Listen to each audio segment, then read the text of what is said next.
아침 7시에 찾아가는 하나님의 말씀 고린도후서 11장 13절부터 봅니다. 그런 사람들은 거짓 사도요 속이는 일꾼이니 자기를 그리스도의 사도로 가장하는 자들이니라.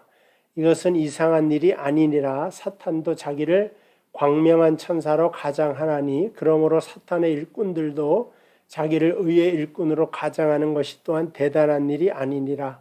그들의 마지막은 그 행위대로 되리라. 아멘.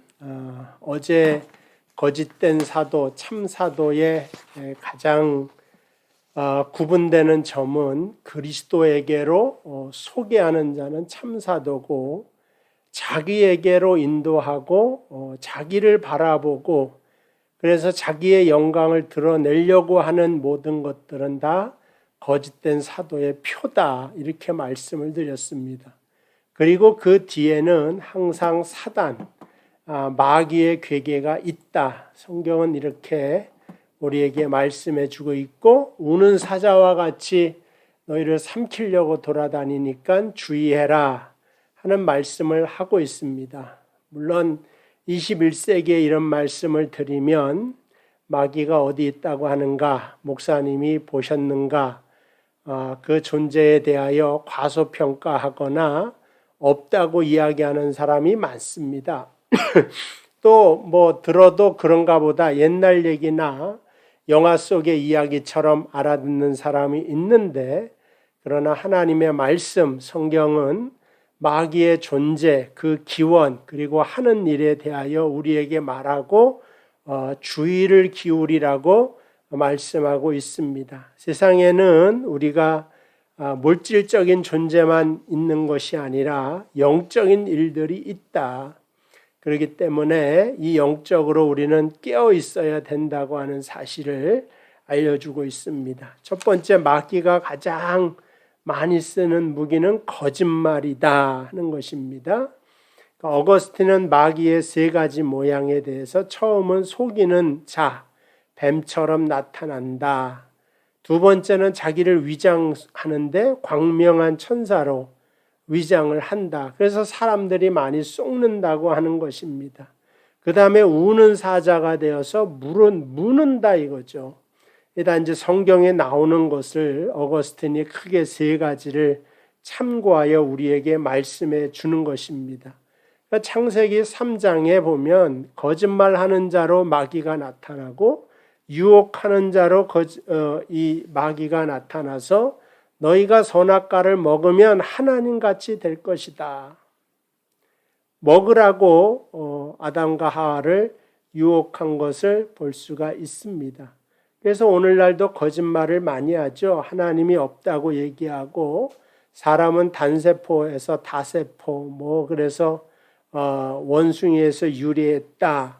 그래서 어떤 사람은 죄도 없고 영혼도 없고 천국 지옥도 없고 심판도 없고 그저 이 세상이 전부인 것처럼 이야기를 하거나 아니면 죄를 9단번 해가지고 사함 받는다거나 그렇게 돼서 해결된 문제가 아니라고 성경이 분명하게 말씀한 것에 대하여 거짓말로 속이는 그러한 전략을 사용하는 것을 보게 됩니다.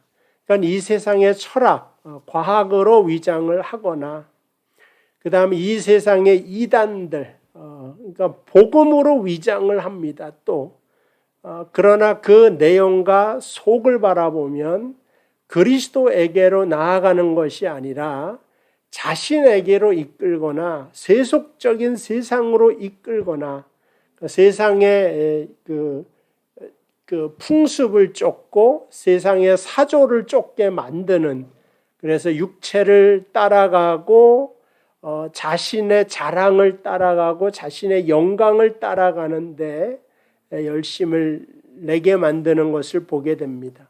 두 번째 전략은요, 실제적인 고난과 박해를 가해 온다고 하는 겁니다. 그러니까 초대교회처럼 우는 사자우리에 집어넣는 거거나 기름 끓는 물에 집어넣는다거나 이렇게 고문과 박해를 가함으로써 핍박을 하고 하늘나라에 가는 것을 막는 역할을 한다.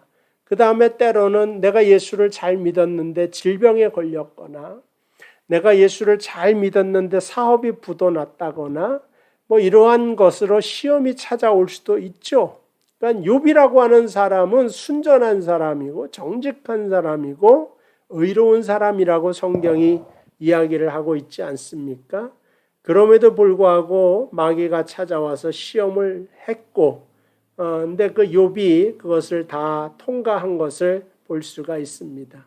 물론 욥기서 첫 번째 장과 마지막 장을 보면 이런 이제 이야기가 되지만 욥기서의 전체적인 이야기가 뭐냐? 왜 의인에게 고난이 있는가에 대한 답을 욥기서는 주고 있고 그 답이 간단하지 않습니다. 딱딱 떨어지는 게 아니에요. 그래서 욥기서가 40여 장이나 되는 긴 장을 할애를 하여서 각 경우마다 맞게 설명을 하고 있는 것을 보게 됩니다.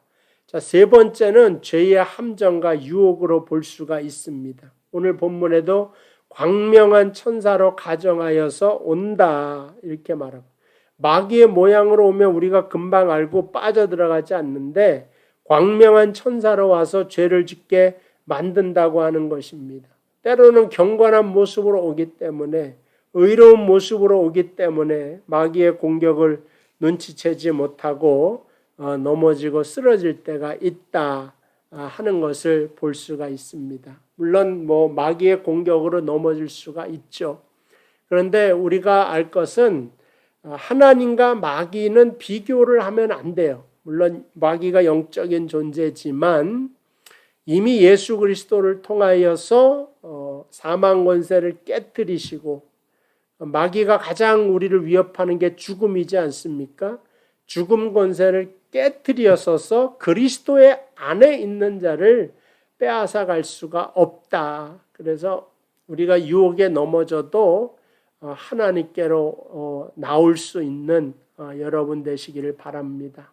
일단 베드로 세 번 주님을 부인했지만 주님 앞으로 찾아 나온 베드로를 주께서는 기회를 주시고 또 그에게 은혜를 주십니다. 그러나 그러니까 유다 같은 사람은 끝까지 그리스도의 은혜를 거부한다 이거죠. 필요 없다 이거죠. 그러한 것으로 인하여서 자신의 운명을 결정하는 것입니다.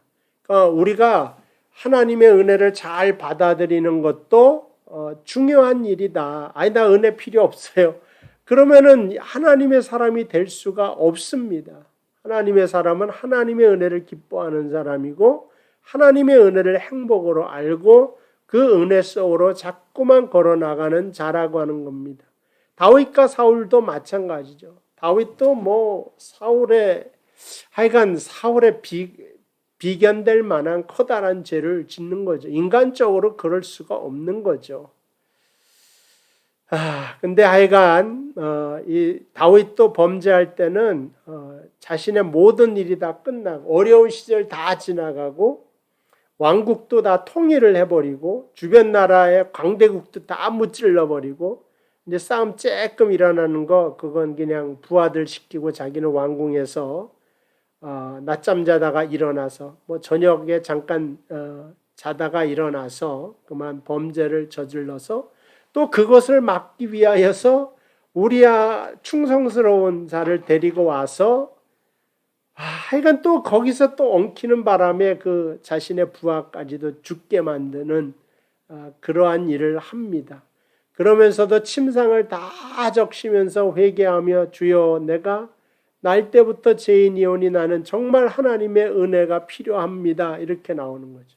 근데 사울은 뭐예요? 죄를 저질렀다고 하는데도 당신이 잘못했다고 그렇게 사무엘이 가서 그 순종이 제사보다 낫다고 얼른 엎드려야 될 것 아닙니까? 나중에는 어떻게 어려우니까는 무당이나 찾아가고 우상 찾아가요. 우상. 하나님의 첫 번째 이스라엘을 위한 왕이. 그러니까 이게 길이 있구나. 정말 하나님의 사람은 어려운 가운데서도 하나님 떠나지 않는구나. 항상 예수 안에서 해결을 보려고 하는구나. 그게 바로 하나님의 선지자의 특징이다. 이렇게 말씀드릴 수가 있습니다. 그래서 목사가 참된 목사면 어쨌든 성도를 예수에게로 이끈다. 항상 자기는 중간자가 된 것에 만족을 하지 성도들이 목사 바라보게 하지 않는다. 오직 하나님만 바라보게 한다. 목사는 자신의 인기와 그 다음에 자신의 유명한 것과 그 다음에 자신의 잘난 것을 내세우는 것이 보다는 그리스도를 항상 내세우고 성도들을 십자가 앞으로 인도한다. 그러한 것입니다. 오늘 여러분들이 항상 교회 나오는 이유도 주님 앞으로 인도함 받고 주님에게서 나오는 복을 받고 주님에게서 나오는 죄사함의 은혜와 십자가의 은혜를 통하여 하늘나라를 소망할 수 있는 저와 여러분들 되시기를 주님의 이름으로 축복을 드립니다. 기도하겠습니다. 하나님 아버지, 광명한 천사로 위장을 하여서 우리를 유혹하는 무리들이 세상에 얼마든지 있습니다. 그러나 우리 주님의 십자가의 능력이 있사오니 우리가 주 안에서 우리가 말씀 안에서 항상 승리하도록 이끌어 주시옵소서. 오늘 이제 금요일입니다. 이 말씀을 듣는 우리 모든 사랑하는 성도에게 주의 은혜와 은총으로 역사하시고 축복하여 주시기를 나사렛 예수님의 이름으로 기도하옵나이다. 아멘. 자, 감사합니다. 주일날 예배를 통하여서 뵙도록 하겠습니다.